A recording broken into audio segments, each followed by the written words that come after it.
কথা জোরে বলতে হবে, কাদিয়ানি কি হবে শেষ নবীজির উম্মত বলে দাবি করে যদি ওই নবীর চেয়ার কাদিয়ানিরা দখল করে। কি হবে শেষ নবীজির উম্মত বলে দাবি করে যদি ওই নবীর চেয়ার কাদিয়ানিরা দখল করে। নবীজির জন্য যদি রক্তের বহে নদী, নবীজির জন্য যদি রক্তের বহে নদী, তবুও উঠবো না এই দাবি থেকে। কি হবে বেঁচে থেকে অযথা বিদ্যা শিখে যদি না করতে পারি সুশোভিত সমাজটাকে। তুমি নবীর উম্মত দাবি করো, সুন্নাহ মানো না, নবীর অপমানে তোমার হৃদয় কাঁদে না। তুমি নবীর উম্মত দাবি করো, সুন্নাহ মানো না, নবীর অপমানে তোমার হৃদয় কাঁদে না। তুমি বিজাতীয় সংস্কৃতিতে শুভেচ্ছ পরাণ, তুমি কেমন মুসলমান, তুমি কেমন মুসলমান, ঠিক কিনা? নামাজের সাথে নাই পরিচয়, মানো না কোরআন, নামাজের সাথে নাই পরিচয়, মানো না কোরআন। তুমি কেমন মুসলমান, তুমি কেমন মুসলমান? ও সাগর পারি দেব নাই কো আমার তোরি, পাখি নই যে উড়ে যাব ডানাতে ভর করি। আরব সাগর পারি দেব নাই তো আমার তোরি, পাখি নই যে উড়ে যাব ডানাতে ভর করি। আমার আশায় আছে সম্বল নাই, আশায় আছে সম্বল নাই, করি কি উপায়? মনে বড় আশা ছিল যাব, মনে বড় আশা ছিল মদিনায়। সালাম আমি করব গিয়ে, সালাম আমি করব গিয়ে নবীর রওজায়। মনে বড় আশা ছিল যাব মদিনা, মদিনা যাইতে পারলাম না, মদিনা দেখতে পারলাম না। আমি অসহায় তাই এত দূরে, আমি অসহায় তাই এত দূরে রই, শুধু সালাম জানাই মদিনা যাইতে পারলাম না, মদিনা দেখতে পারলাম না। মদিনা নাম কত সুন্দর,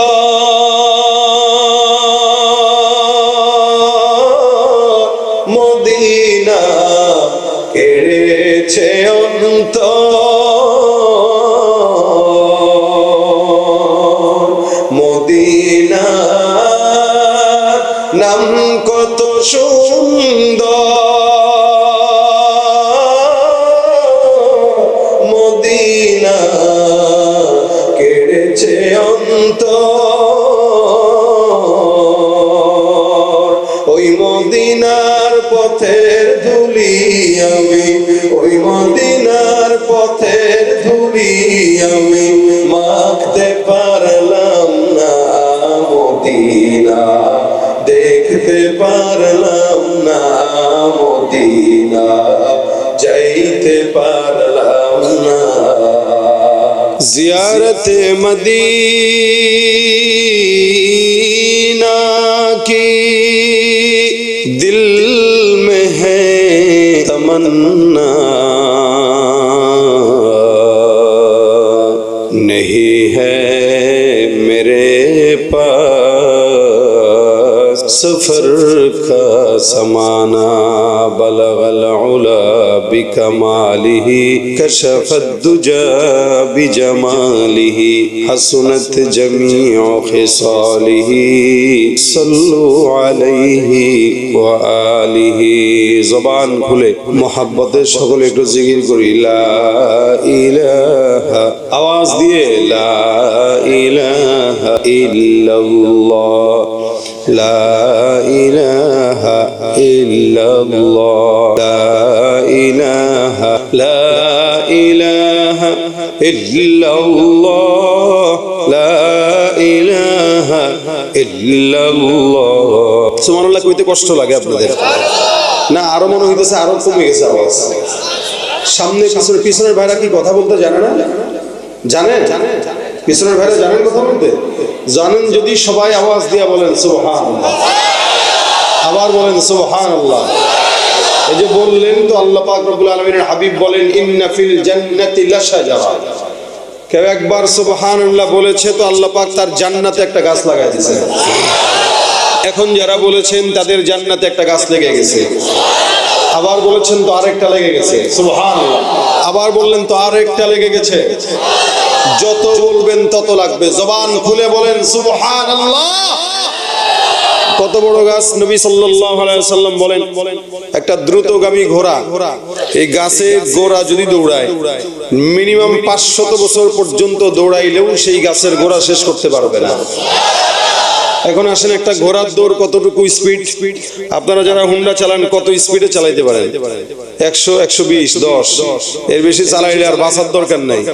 কবরে সোজা, আগে খুঁজবেন তারপরে যায় কবরে সাইকেল সহ করবেন, এর বেশি চলে না। আমরা প্রাইভেট সর্বোচ্চ আমি নিজে যেটা চালাইছি বলবো না, কারণ ক্যামেরা ট্যামেরা আছে তো ঝামেলা আছে। তো মোটামুটি ভালো স্পিডে চালানো যায় যদি রাস্তাঘাট ফাঁকা থাকে। কিন্তু কতটুকু আর ঘড়ির মিটার, গাড়ির মিটার 180-তে দাও, আপনি 70-এ চালাইতে পারবেন।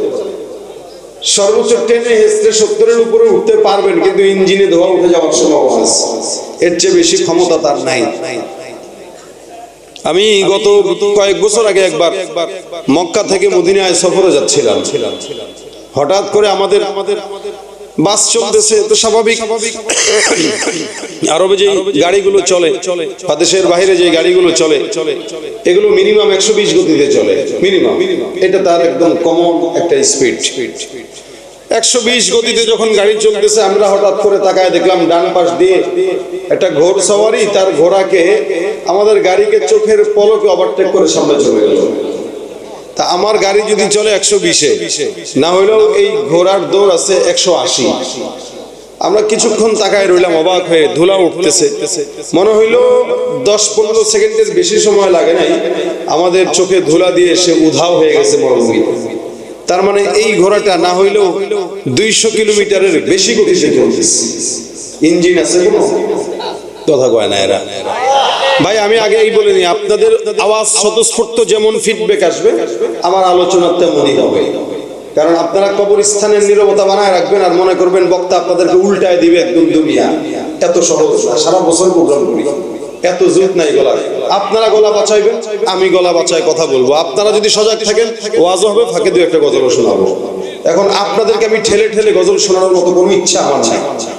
এখন আপনারা কি করবেন সেটা আপনাদের ইচ্ছা। কথা যদি আমার সাথে বলেন তাহলে আলোচনা আমি করব, যদি না বলেন তাহলে চুপচাপ চোখ বন্ধ করে ওয়াজ করে চলে যাওয়ার যোগ্যতা আল্লাহ আমাদের দিয়েছে। সুতরাং আপনারা কোনটা করবেন এটা আপনাদের ইচ্ছা। খালি হাত করে তাকায় থাকেন না স্যার দিকে, হাত করে না তাকায় ব্যাট কায় খালি খালি হু হা করা লাগে। বউর লগে বসছেন স্বামী একসাথে, খালি যদি বউ খালি না আসে স্বামী কই কি রে এটা ব্যাক করলে কি, যদি আই লাভ ইউ কইলে আই লাভ ইউ টু তো বলা লাগবে। তা আমি আপনাদের আই লাভ ইউ দিতেছি, আপনারা টু ও কন্যা হু ও কন্যা কি আমরা দেখতে পারেন না নাকি? হ্যাঁ, তা আওয়াজ টাওয়াজ দিলে ওয়াজ হবে, গজল হবে। আর নইলে চুপচাপ আমি আলোচনা করে চলে যাই। একটা বারও জিজ্ঞাসা করবো না ভাই ঠিক না ভাই ঠিক, কিচ্ছু জিজ্ঞাসা করবো না, আমি আমার মতো চলে যাবো। আপনারা যে ইচ্ছা আমিও তো ইচ্ছা বলে দিলাম, আর দ্বিতীয় বাজনা বলতে না হয়। দেখেন একটা ঘোড়ার যদি এত স্পিড হয়, দ্রুতগামী একটা ঘোড়ার যদি এত স্পিড হয়, তাহলে আল্লাহ পাক রব্বুল আলামিন দুনিয়ার ঘোড়ার এই হালত হলে জান্নাতের যে ঘোড়া ওটা কত বড় স্পিডওয়ালা হবে এটা তো বোঝাই যায়। নবী সাল্লাল্লাহু আলাইহি সাল্লাম বলেন যেই জান্নাতের গাছ লাগবে সুবহানাল্লাহর বিপরীতে এটার ঘোড়া এত বড়, দ্রুতগামী ঘোড়া 500 বছর দৌড়াইলেও শেষ করতে পারবে না।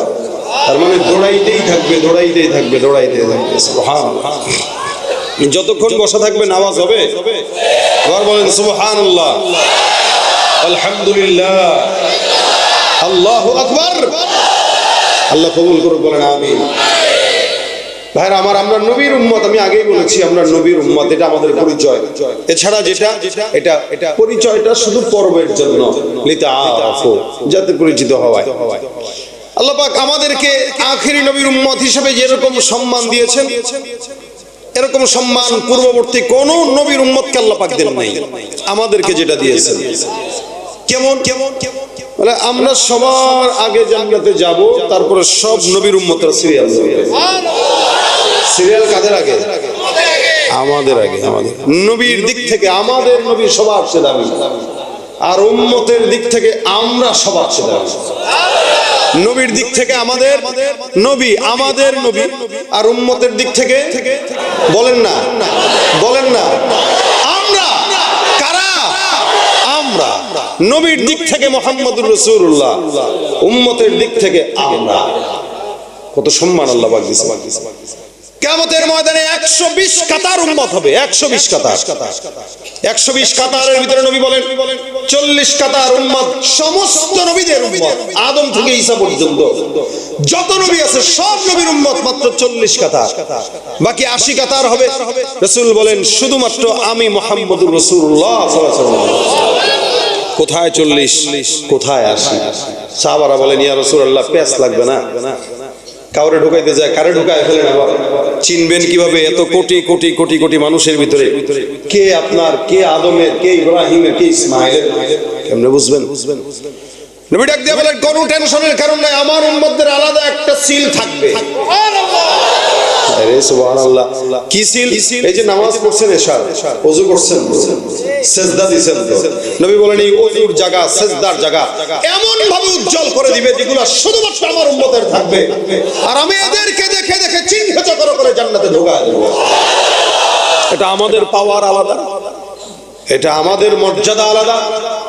আল্লাহ কয় তোরা সবার চেয়ে আলাদা, যার কারণে অন্য নবীদের উম্মতদেরকে আমি আল্লাহ কোন গুনাহ করার সাথে সাথে আযাব দিয়ে ধ্বংস করে দিয়েছি, কিন্তু আমার নবী মুহাম্মদের উম্মতকে আমি আল্লাহ আযাব দেওয়ার সাথে সাথে, গুনাহ করার সাথে সাথে আযাব দেই নাই, ধ্বংস করি নাই, বরং যে যত বড় চোর ওরে তত বড় সুযোগ দিয়েছি।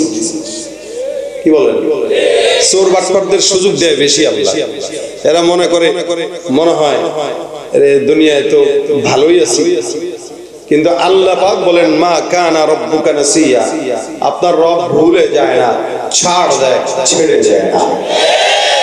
চুরি কর, আরো সুযোগ দিলাম, আরো 5 বছর, আরো 5 বছর, আরো 5 বছর দিতেই থাকলাম। কত চুরি করবি? অবশেষে হালত এমন হবে পলানোর জায়গা পাবি না। মা কানা রাব্বুকা নাসিয়া, আল্লাহ ছাড় দেন, ছেড়ে দেন, ছাড় দেন, ছেড়ে দেন।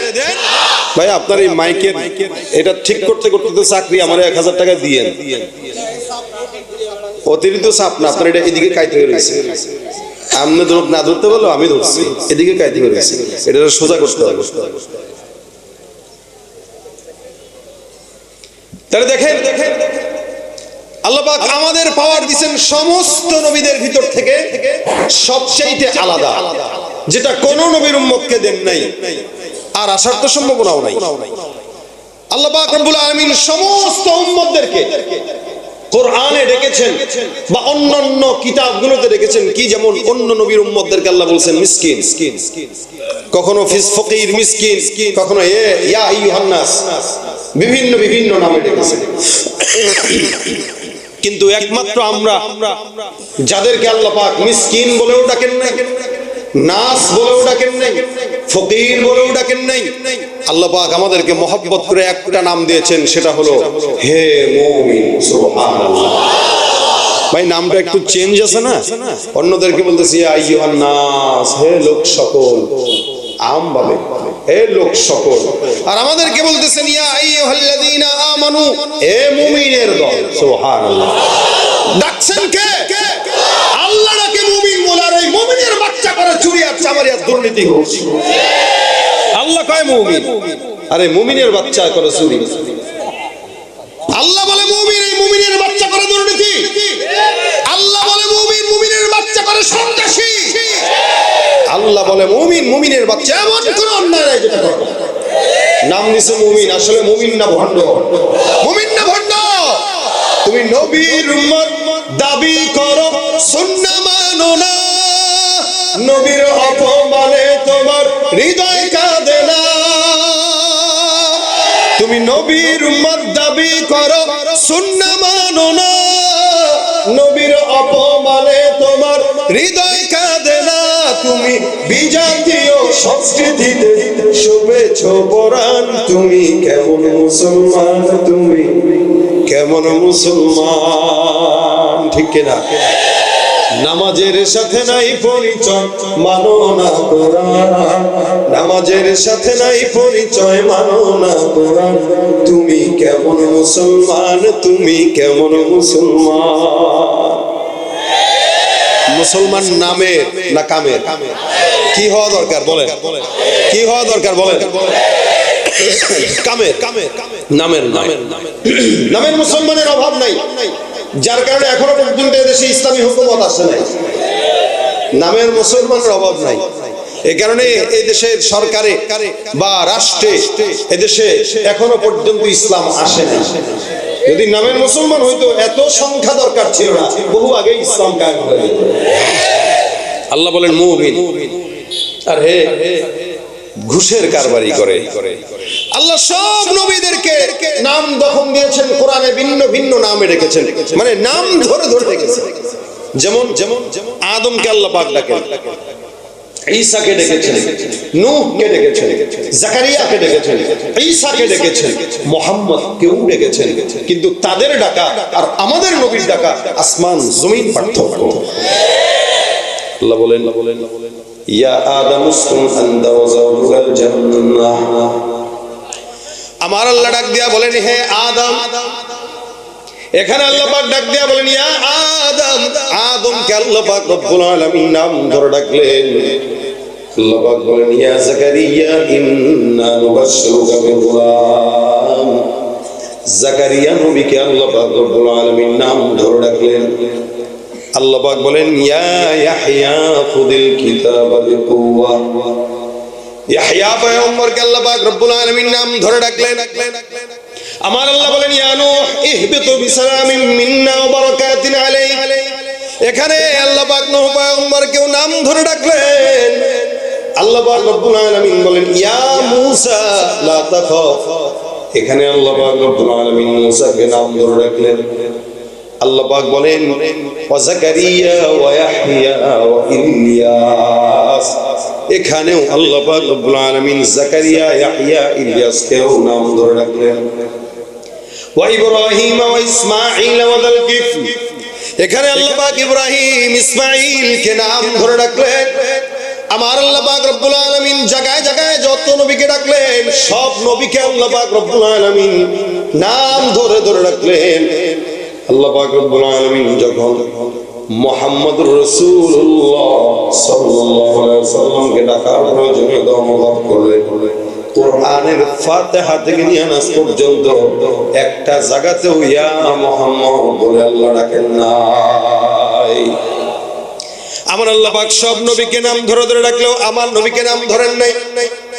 আমার আল্লাহ পাক রব্বুল আলামিন আপনার আমার পয়গম্বরকে যখন ডাকলেন, আল্লাহ পাক আদবের সঙ্গে সম্মানের সঙ্গে ডাক দেয়া বলেন ইয়া আইয়ুহান নবী। এখানে আল্লাহ পাক রব্বুল আলামিন নবী বলে সম্বোধন করলেন। আল্লাহ পাক রব্বুল আলামিন কখনো কখনো আমার পয়গম্বরকে রাসূল বলে সম্বোধন করলেন। আল্লাহ বলেন ইয়া আইয়ুহার রাসূল। আল্লাহ পাক কখনো কখনো নবী বলে ডাকছেন, কখনো কখনো রাসূল বলে ডাকলেন। আল্লাহ পাক কখনো কখনো ভিন্ন ভিন্ন নামে ডাকলেন। যেমন নাকি একটা সন্তানকে যখন এলাকার মানুষ মহব্বত করে, পরিবারের লোক মহব্বত করে, তখন একজন এক এক নামে ডাকে। মা এক নামে, বাবা এক নামে, দাদা এক নামে, নানি এক নামে।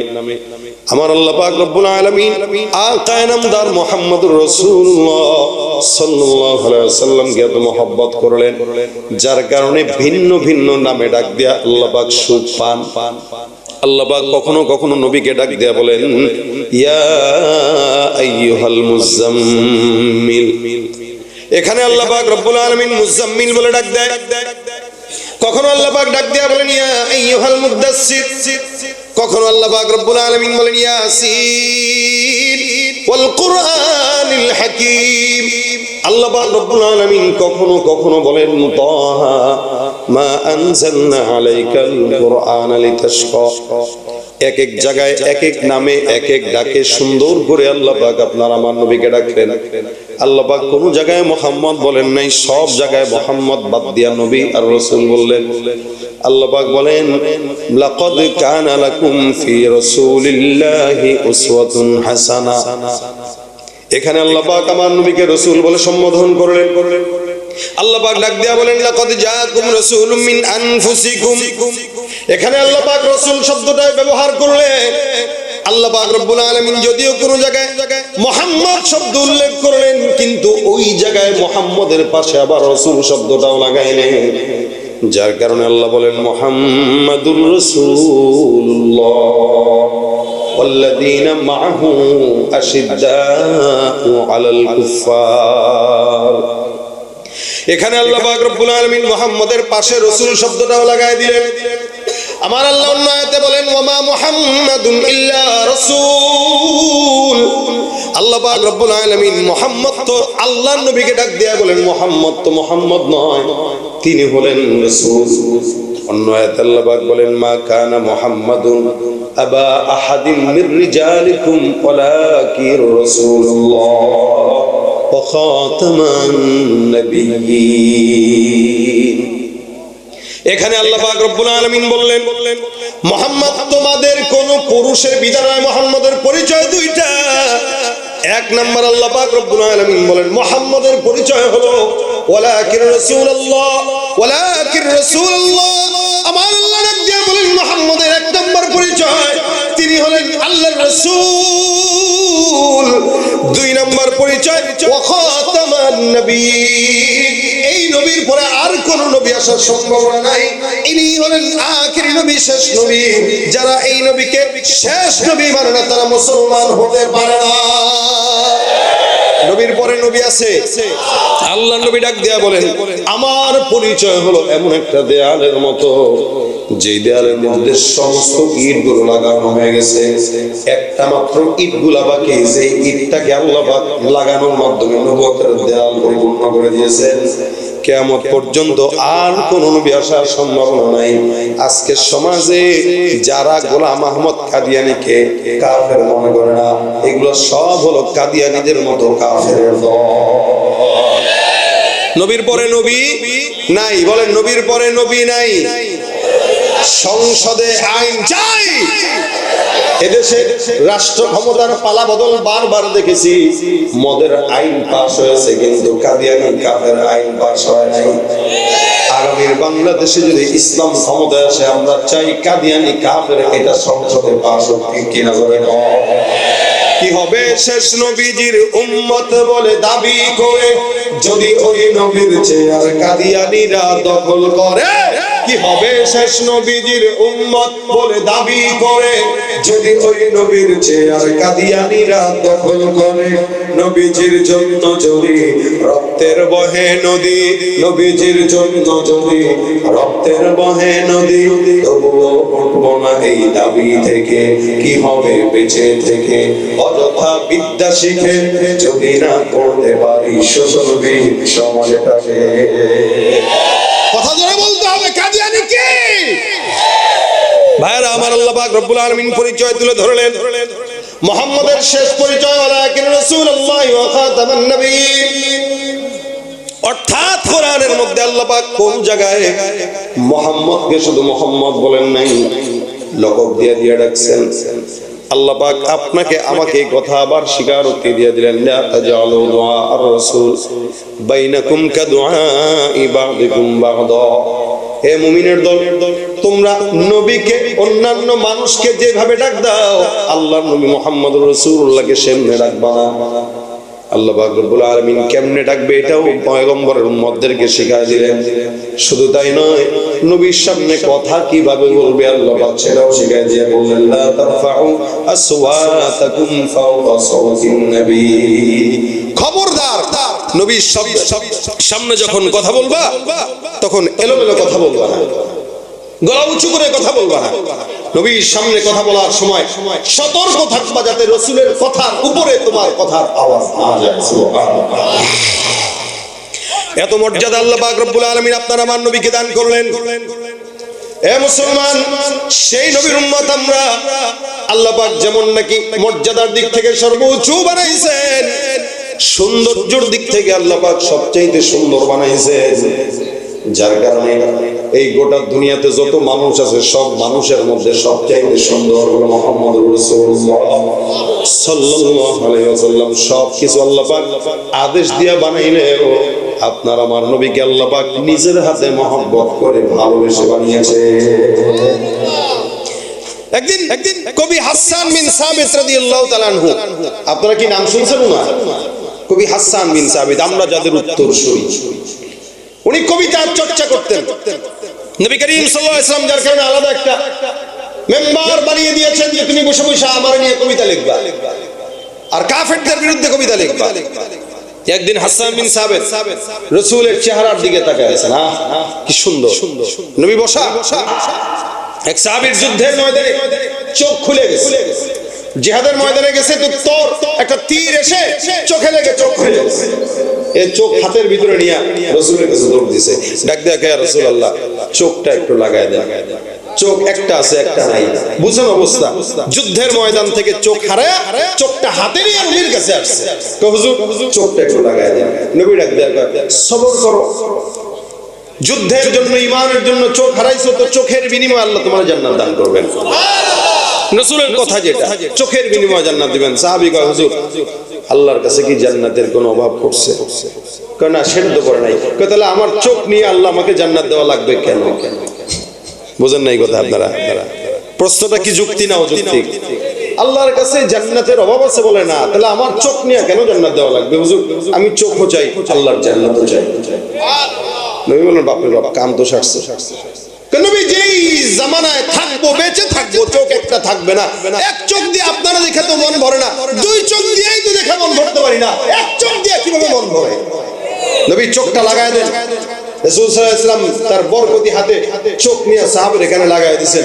সাহাবী বলতেছেন, ইয়া রাসূলুল্লাহ, আগে যেটা ছিল ভালো, ওই ভালোটার চাইতে এটা যেন পাওয়ার বেশি বেড়ে গেছে। জামানায় থাকবো আর আপনাকে দেখবো, এটা কেমনে হয়? সাহাবাদের প্রেম ছিল এটা, নবীকে দেখার জন্য পাগল। আম্মা জান আয়েশা বলেন, কখনো কখনো ঘরের ভিতরে লাইট নিভানো। প্রত্যেকটা মানুষের একটা সূর্য আছে, সকালবেলা উদিত হয়। লানা শামসুল ওয়ালিল আফাক, শামসাল্লাহর নবীর আম্মা জান আয়েশা রাদিয়াল্লাহু তাআলা আনহা বলেন, প্রত্যেকটা মানুষের একটা সূর্য আছে যেটা সকালবেলা উদিত হয়। আমি আয়েশার একটা সূর্য আছে, প্রতিদিন এশার নামাজের পর আমার ঘরের মধ্যে উদিত হয়।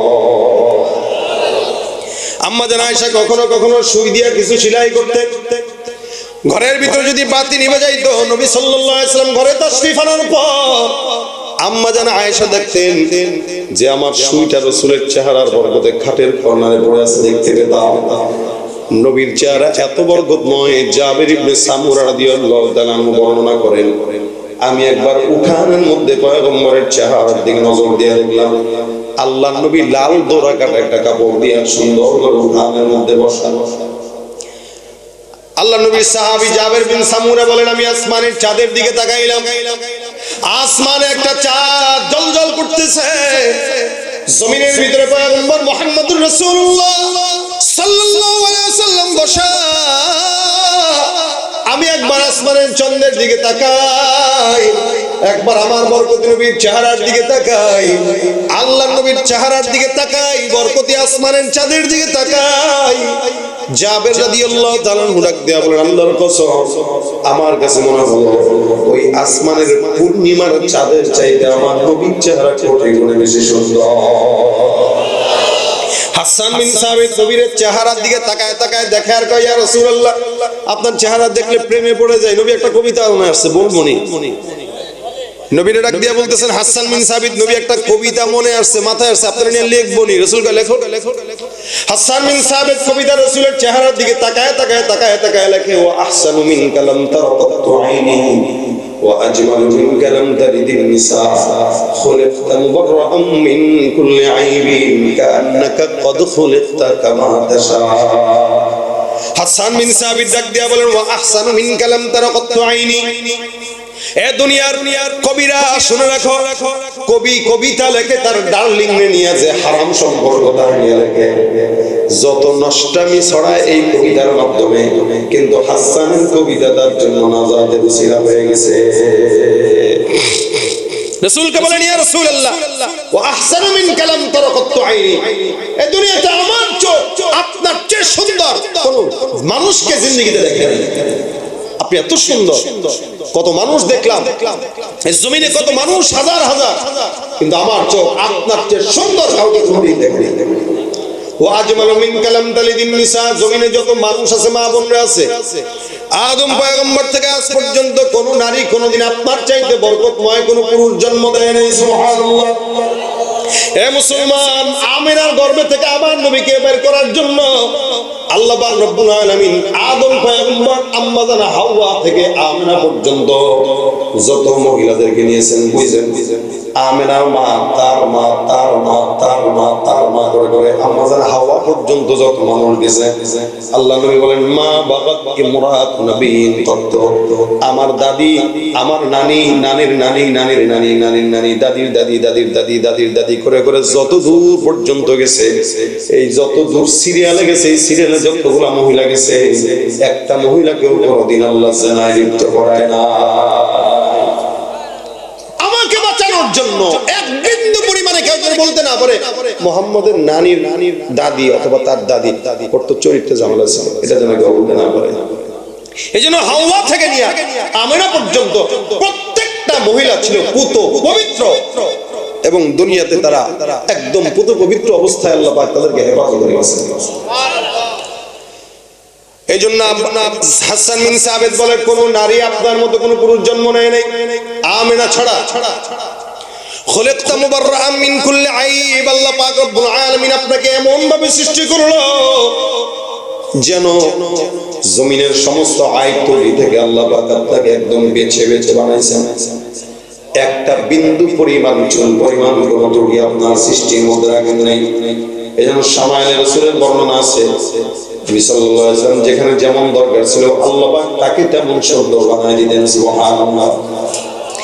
দেখবেন অধিক সাদা, অধিক সাদা যারা একদম সাদা, দেখলে কেমন কেমন রোগী রোগী লাগে, তাদের সঙ্গে যখন নবী মিশত, নবীরে হলদে বর্ণের সুন্দর মনে হতো, দুধে আলতা এমন সুন্দর। আর যদি কোনো লম্বা মানুষের সঙ্গে মিশত, যেন নবীকে খাটো মনে না হয়, আল্লাহ পাক তার বরাবরই সাইজ দিয়ে দিতেন। আর যদি অধিক খাটো মানুষের সঙ্গে মিশত, তখন তার চেয়ে লম্বা বানায় দিতেন। সুবহানাল্লাহ। এ মুসলমান, যখন যেমন আল্লাহ পাক আমার নবীকে তখন তেমন বানাইছেন, কান্নাকা কদ খুলিকতা কামা তাশা, যেন আপনি যেমন চেয়েছেন, আল্লাহ যেমন চেয়েছেন তেমনি আপনারে বানাইছে। এটা হলো আপনার আমার পয়গম্বর মুহাম্মদুর রাসূলুল্লাহ সাল্লাল্লাহু আলাইহি সাল্লাম। এত মর্যাদা দিলেন, এত মহব্বত করলেন, এত মহব্বত দিয়ে বানাইলেন যে আল্লাহ নিজেই প্রেমে পড়ে গেছেন। যার কারণে আল্লাহ পাক রব্বুল আলামিন বলেন, কোন নবীর উপরে আমি আল্লাহ পাক দরুদ আর রহমতের সালাম পৌঁছাই নাই, কিন্তু একমাত্র মুহাম্মদুর রাসূলুল্লাহ, যার ব্যাপারে আল্লাহ বলেন, ইন্নাল্লাহা ওয়া মালাইকাতাহু ইউসাল্লুনা আলান নবী। আমার আল্লাহ ডাক দিয়া বলেন, নিশ্চয়ই আল্লাহ আর আল্লাহর সব ফেরেশতারা ওই পয়গম্বরের উপরে দরুদের আমল করে। আল্লাহ পাক রব্বুল আলামিন ইব্রাহিমের উপরেই পড়ে নাই, ইসমাঈলের উপরেও পড়ে নাই, আদমের উপরেও পড়ে নাই, কোন নবীর উপরে আল্লাহ পাক রব্বুল আলামিন দুরুদের সালাম পৌঁছায় নাই, কিন্তু শুধুমাত্র মুহাম্মদের উপর আল্লাহ পাক করছেন। আল্লাহ একা পড়েন নাই, তার সব ফেরেশতাদেরকে নিয়েই পড়েন। সুবহানাল্লাহ। এখন বলেন তো আল্লাহর ফেরেশতা কয়জন বলতে পারবেন কেউ? না। জমিন একটা ঘর আছে বাইতুল্লাহ, যেটা সর্বপ্রথম ঘর। এই ঘরটা আল্লাহর বান্দারা তওয়াফ করে, যতবার মন চায় ততবার তওয়াফ করবে, কোনো বিধি নিষেধ নাই। আল্লাহর নবী বলেন বাইতুল্লাহর উপর একটা ঘর বাইতুল মামুর, জমিনের ঘর তওয়াফ করে ইনসান, আসমানের ঘর তওয়াফ করে আল্লাহর ফেরেশতা। আল্লাহর নবী বলেন ওই ঘরটাকে যদি আল্লাহ পাক ছেড়ে দেয় তাহলে একদম বরাবর বাইতুল্লাহর উপরে পড়বে। জমিনের ঘর বাইতুল্লাহ তওয়াফ করে ইনসান, যতবার মন চায় ততবার তওয়াফ করবে। আসমানের ঘর আল্লাহর ফেরেশতারা তওয়াফ করে, প্রত্যেকটা দলে দলে ৭০,০০০ ফেরেশতা তওয়াফ করে। সুবহানাল্লাহ। নবী বলেন এই যে দলে দলে ৭০,০০০ ফেরেশতা তওয়াফ করে, একবার কোন ফেরেশতা কোন দলে যদি তওয়াফ করতে ঢোকে, এই ফেরেশতা তওয়াফের পর আর কিয়ামত পর্যন্ত কোনদিন সিরিয়াল পায় না। কোটি কোটি ফেরেশতা আল্লাহ পাক রব্বুল আলামিন বলে এত সমস্ত ফেরেশতারা আমার নবীর উপরে দুরূদ পড়ে। আমরা দুরূদ আর কতটুকুই পড়ি, আমরা কতটুকুই বা পড়তে পারি? সর্বোচ্চ সুন্দর করে স্টেজ সাজা দাঁড়া দাঁড়ায় নবী সালাম আলাইকা একটু জিলাপি দিয়ে খিচুড়ি দিয়ে বিদায়, এর বাইরে আমরা কিছু পারি না। কিন্তু আল্লাহ পাক রব্বুল আলামিন বলেন এ মুসলমান মনে রাখবা, বান্দারা শুনে রাখেন, আমার ইলম শেষ হয়ে যাবে, পয়গম্বরের মর্যাদা বর্ণনা করা শেষ হবে না, রাত পার হয়ে যাবে, আল্লাহর নবীর মর্যাদা শেষ হবে না, দুনিয়া শেষ হয়ে যাবে, পয়গম্বরের প্রশংসা করা শেষ হবে না। আপনি আমি আর কতটুকুই পাঠ করব? আমার নবীর জন্য আপনি আমি যথেষ্ট নয়, আমার নবীর জন্য যথেষ্ট আমার আল্লাহ। ঠিক কি না? নবীর হক আদায় করতে পারেন কে? কে কে? আল্লাহ।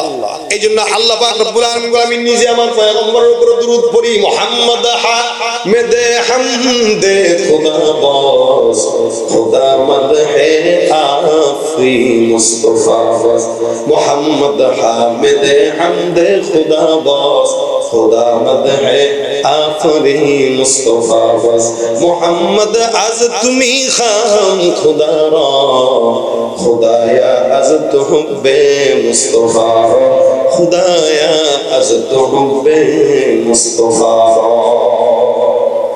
আমার আল্লাহ পাক রব্বুল আলামিন নবীকে কত মর্যাদা দান করলেন, যার কারণে আল্লাহ নিজেই নবীর প্রেমে পাগল হয়ে দুরূদের আমল করে। আল্লাহ পাক কোন নবীর উপরে দুরূদ পড়েন নাই, শুধুমাত্র মুহাম্মদুর রাসূলুল্লাহর উপরে পড়লেন। এত মর্যাদা দিয়ে আল্লাহ পাক রব্বুল আলামিন করলেন, যার কারণে উম্মতকে আদেশ দিয়েছেন ইয়া আইয়ুহাল্লাযীনা আমানু সাল্লু আলাইহি, এ ঈমানদারের দল, তোমরাও ওই পয়গম্বরের উপরে দুরূদের আমল করো। এমনকি নবী নিজেও তার উপরে দুরূদের আমল করতেন। সুবহানাল্লাহ। নবী তো নামাজে পড়তেন আল্লাহুম্মা সাল্লি আলা মুহাম্মদ ওয়া আলা আলি মুহাম্মদ কামা সাল্লাইতা আলা ইব্রাহিম ওয়া আলা আলি ইব্রাহিম ইন্নাকা হামিদুম মাজিদ। নবীও পড়তেন সাল্লাল্লাহু আলাইহি ওয়াসাল্লাম। নবীর উপরেও পড়া এটা ইসলামের আদেশ। এই ইসলামের আদেশ আল্লাহ পালন করেন, নবীও পালন করেন। সুবহানাল্লাহ। আল্লাহর অন্য কোনো আমল দরকার নেই, কিন্তু এটা আল্লাহ নিজে করেন। এজন্য কেউ যখন এটা পড়ে আল্লাহর নবী বলেন, আচ্ছা বলেন তো জান্নাতে আমরা সবাই তো নবীর সাথে থাকতে চাই ইনশাআল্লাহ। আল্লাহ কবুল করুন। আমিন। আল্লাহর নবী ডাক দিয়া বলেন আওলান নাসি বি ইয়াউমাল কিয়ামাতি আকসারুহুম আলাইয়া সালাহ। নবী ডাক দিয়া বলেন শোনো, জান্নাতের ময়দানে আমার পাশের জান্নাতে কেউ যদি থাকতে চাও, আমি নবী বললাম আমার উপরে যেই বান্দা বেশি বেশি দুরূদ পড়ে, আমি আল্লাহর নবীর জান্নাতে পাশের ঘরে ওই লোকটাকে আল্লাহ পাক রব্বুল আলামিন রাখবেন। সুবহানাল্লাহ। যেই ব্যক্তি যত বেশি নবীর উপর দুরূদ পড়ে, আল্লাহর নবী বলেন অন্য হাদিসে, মান সাল্লা আলাইহি সালাতান ওয়াহিদা সাল্লাল্লাহু আলাইহি আশারা, কোন ঈমানদার মুমিন যদি একবার দুরূদের আমল করে, আল্লাহ পাক ওই বান্দার উপর 10 বার রহমত নাযিল করে দেয়। জবানটা বলে সুবহানাল্লাহ। এখন তো আর নবীর প্রেমে পাগল দেখা যায় না। নবীর প্রেমের পাগল যতগুলো আছে সব মুখে মুখে অন্তর দিয়া না, যার কারণে নেতার বিরুদ্ধে কথা বললে জেলখানায় যাওয়া লাগে, কিন্তু নবীর বিরুদ্ধে কথা বললে জামায়া ধরে রাখা হয়। মনে হয় তার নবীর চেয়ে নেতা বড় হয়ে গেছে, স্লোগানও দেয় আমার নেতার চরিত্র ফুলের মতো আজীব অবস্থা। এত চুরি করতে দেখে, এত দুর্নীতি করতে দেখে, এরপর আমরা বলি আমাদের চরিত্র, তাদের চরিত্র ভুলে। অথচ চারিত্রিক সনদ আল্লাহ দুনিয়ার কোন মানুষকে দেন নাই মুহাম্মদ রাসূলুল্লাহ ছাড়া। কি বলেন, সন্দেহ আছে আপনাদের? একমাত্র মুহাম্মদ রাসূলুল্লাহকে আল্লাহ পাক চারিত্রিক সনদ দিয়েছেন। ওই সনদের কথা বাদ দিয়া দুনিয়ার মানুষের সনদ দেন। এই কারণেই তো অধিকাংশই ভালো হয় না। কারণ এত চুরি করার পরেও যদি আমার চরিত্র ফুলের মতো হয়, ভালো হওয়া দরকার। কথা কয় না কেন? তাহলে ভাইরা আমার দেখেন, চরিত্রের সনদ আল্লাহ পাক নবীকে দিয়েছেন। ইন্নাকা লাআলা খুলুকিন আযীম। আমার আল্লাহ মর্যাদা দিতে যায়, আল্লাহ নিজেই দুরূদের আমল করে। কোন ইমানদার মুমিন বান্দা যদি দুরূদ শরীফ পড়ে, আল্লাহ পাক রব্বুল আলামিন তার জবানে বরকত দান করেন, বিপদ আপদ মুক্ত দান করেন। শুধু তাই নয়, ইমাম আহমদ ইবনে হাম্বল রাহমাতুল্লাহ আলাইহি, ইমাম মালিক রাহমাতুল্লাহ আলাইহি, ইনাদের মতো আশিক রাসূল তো কেউ নাই। আমরা তো খালি মুখে মুখে আশিক। এক আল্লাহর বান্দা নবীর আশিক, উনি রওজায় গেছেন। আল্লাহর বান্দা রওজায় যায়, মনে মনে বিশাল বড় ভিড়। আপনারা দেখবেন যারা রওজার কাছে গেছেন, দাঁড়ানোর কোনো সুযোগ নাই। হেঁটে হেঁটে তাওয়াফের মধ্যে সালাম যতটুকু পারে ততটুকুই দেয়। এই আল্লাহর বান্দা সালাম দিবেন, বিশাল বড় সিরিয়াল, সারা জীবন খালি অসুস্থ থাকে। যখন রওজার সামনে চলে আসছে, এখন কেমন যেন তার বুকের ভিতরে ধুক ধুক ধুক ধুক করে। আর আল্লাহর কাছে ডাক দেয়া বলে, মালিক, এই যে তোমার বান্দাকে তুমি তোমার হাবিবের রওজার সামনে নিয়ে আসলা, সারা বছর অসুস্থ থাকে, ওষুধ খায়, কত কিছু করে। আল্লাহ রওজার জালির সামনে যখন যাব, তখন আমার অসুস্থতা বাড়ায় দিয়া তুমি আমার অজ্ঞান করে ফালায় দিবা। যাতে করে অজ্ঞান করে তুমি আমাকে ওই জায়গায় ফালায় দেওয়ার পর অ্যাম্বুলেন্স আসবে, পুলিশ আসবে আমাকে নেওয়ার জন্য, আমি যেন ওই সময়টা আমার হাবিবের সঙ্গে প্রেমের একটু কথা বলে নিতে পারি। এটা ছিল আমাদের আশিক রাসূলদের হালত।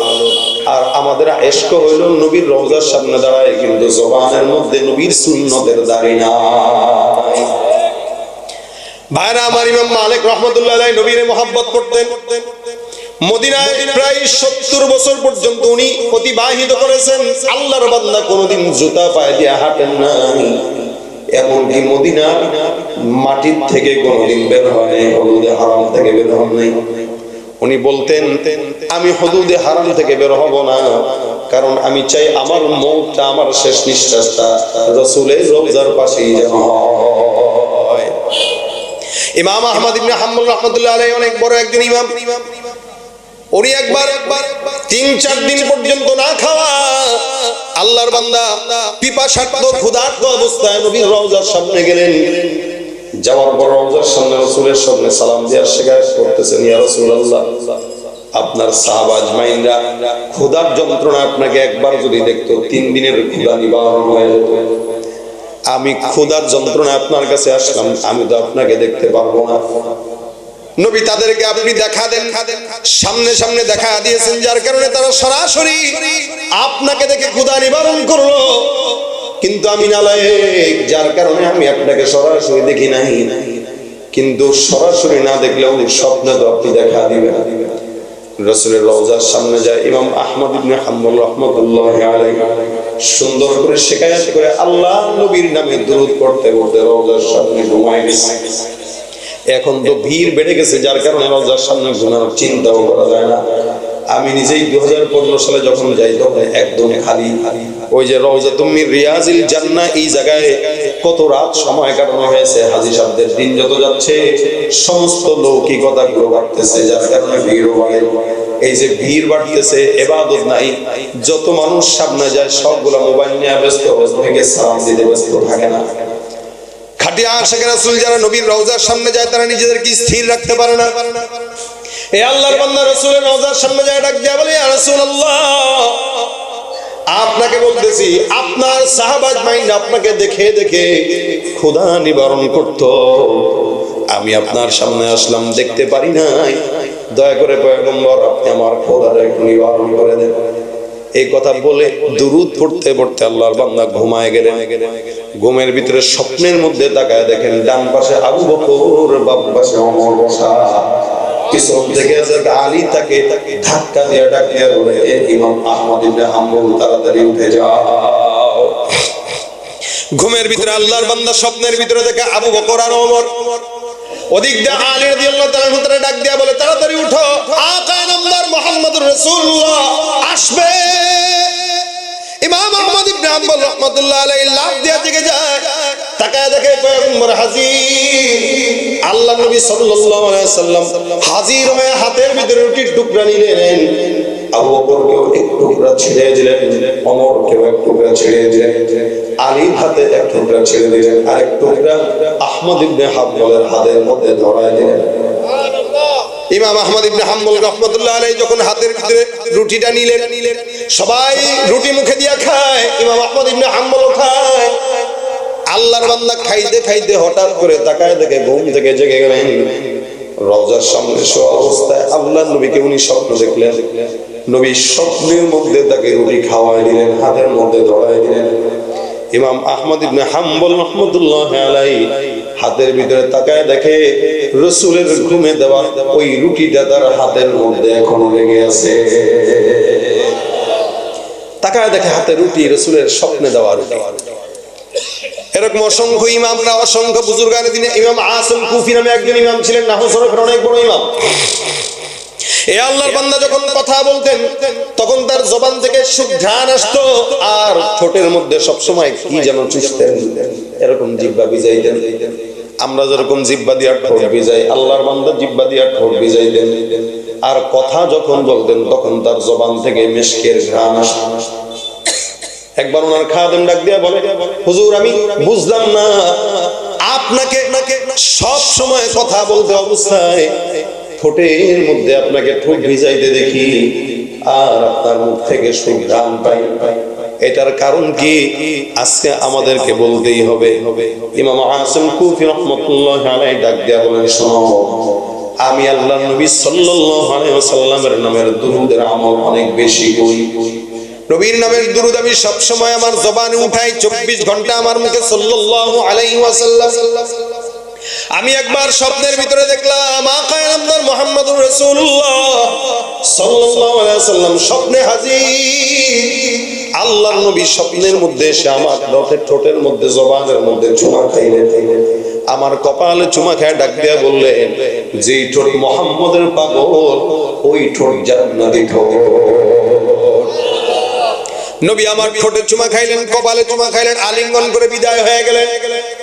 আল্লাহর কসম করে বলি, ঘুম থেকে যখন জাগলাম, আমি ঘুম থেকে জাগার পর আমি আবার অনুভব করলাম ঠোঁটের থেকে যেন কেমন মধুর মতো মিষ্টতা অনুভব করলাম। ওই দিনের পর থেকে নিয়ে আমি যতবার কথা বললাম, যখনই কথা বলি তখন আমার ঠোঁটের মিষ্টতার পাশাপাশি আমার ঠোঁট থেকে জান্নাতের খুশবু, মিশকের খুশবু বের হয়। সুবহানাল্লাহ। হে মুসলমান, আল্লাহ পাক এমন একটা আমল আপনাকে আমাকে দান করলেন, যে আমলটা যেই বান্দা পড়বে নবীর নামের বরকত ওই বান্দা বরকতময় হয়ে যাবে। এই জন্য আল্লাহ পাক আদেশ করলেন, ইয়া আইয়ুহাল্লাযীনা আমানু সাল্লু আলাইহি ওয়া সাল্লিমু তাসলিমা। তোমরা ওই পয়গম্বরের উপর দুরূদের আমল করো। আমাদের ওলামায়ে কেরামদের তাজরিবা হলো, অসংখ্য আকাবের বুজুর্গানের দিনরা বলে গেছে, কোন মানুষ যদি যত বড় বিপদে পড়ুক না কেন, যত ঝামেলায় পড়ুক না কেন, সব বিপদ ঝামেলা দূর করার একমাত্র বড় উপায় হলো, অন্যতম উপায় পয়গম্বরের নামের দুরূদের আমল সাল্লাল্লাহু আলাইহি ওয়াসাল্লাম। আপনার ব্যবসায় বরকত হয় না, আপনি দুরূদের আমল করা শুরু করেন। আপনার জেহেন জায়গা দুর্বল। আমাদের ওস্তাদরা বলতেন, পরীক্ষার সময় বেটা আগে প্রশ্ন উত্তর খুলবি, তার আগে দুরূদ পড়বি। দুরূদ পড়ে তারপরে প্রশ্ন খুলবি, আল্লাহ পাক তোর জেহেন খুলে দিবেন। আলহামদুলিল্লাহ, যতবার আমল করেছি ততবার নবীর দোয়ার বরকতে, রাসূলের নামের বরকতে সওয়াব পেয়েছি এবং ফায়দাও পেয়েছি। আপনাদেরকেও বলি, যাদের ঘরের ভিতরে নারীরা সন্তান সম্ভবা, আপনি আপনার বিবিকে বলে দেন সবসময় দুরূদের আমল করতে, দেখবেন দুরূদের বরকতে পেটের সন্তানটা বরকতময় হয়ে যাবে। ফসলে বরকত হয় না, দুরূদ পড়ে পানি ছড়ায় দেন। ঘরের ভিতরে বিবিকে বলেন, বাচ্চাকে দুধ যখন পান করাইবা তখন সুন্দর করে দুরূদ শরীফের আমল করো, নিজেও দুরূদের আমল করেন। এমনও তো হতে পারে আল্লাহ পাক দুরূদের বরকতে আপনাকে ডাক দিয়া পয়গম্বরের রওজার সামনে দাঁড় করায় দিবেন। সুবহানাল্লাহ। আরব সাগর পারি দেব নাই কো আমার তোরি পাখি নই যে উড়ে যাব ডানাতে ভর করি আরব সাগর পারি দেব নাই তো আমার তোরি পাখি নই যে উড়ে যাব ডানাতে ভর করি আমার আশায় আছে সম্বল নাই আশায় আছে সম্বল নাই করি কি উপায় মনে বড় আশা ছিল যাব মনে বড় আশা ছিল মদিনায় সালাম আমি করব গিয়ে সালাম আমি করব গিয়ে নবীর রওজায় মনে বড় আশা ছিল যাব মদিনা মদিনা যাইতে পারলাম না মদিনা দেখতে পারলাম না আমি অসহায় তাই এত দূরে আমি অসহায় তাই এত দূরে রই শুধু সালাম জানাই মদিনা যাইতে পারলাম না মদিনা দেখতে পারলাম না মদিনা নাম কত সুন্দর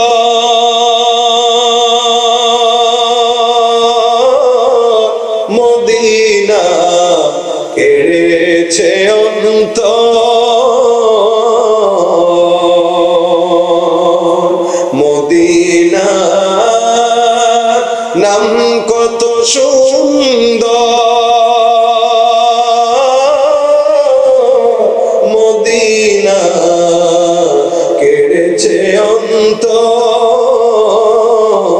অন্তর ওই মদিনার পথের ধুলি আমি ওই মদিনার পথের ধুলি আমি মাখতে পারলাম না মদিনা দেখতে পারলাম না মদিনা যাইতে পারলাম না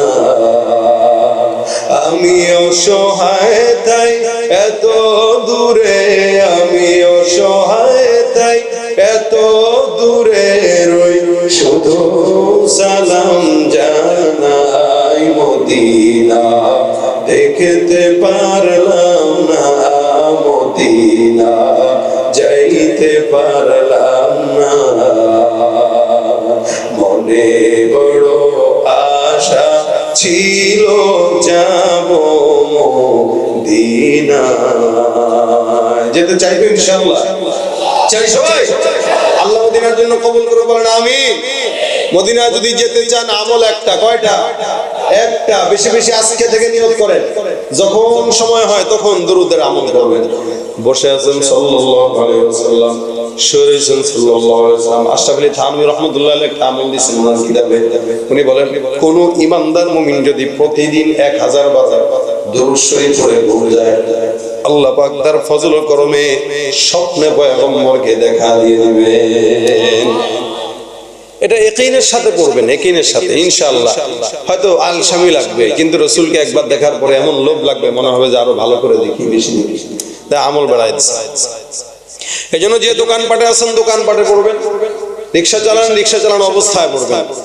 হুন্ডা চালাইতেছেন হুন্ডা চালানো অবস্থায় পড়বেন মাদ্রাসায় বসে আছেন তো তখন পড়বেন। অর্থাৎ আমরা আমাদের সময় যেই পরিমাণে অপচয় করি, এটা যদি একটা হাতে ডিজিটাল তাসবিহ উঠায় নেন দেখবেন ওই ডিজিটাল তাসবিহর বরকতে আপনার প্রত্যেকদিন না হলে ৫-৭ বার দুরূদ পড়া হয়ে গেছে। খালি একটা তাসবিহ হাতে রেখে দেখেন, এটা পরীক্ষিত। একটা তাসবিহ হাতে থাকলে অটোমেটিক জিকির হয়।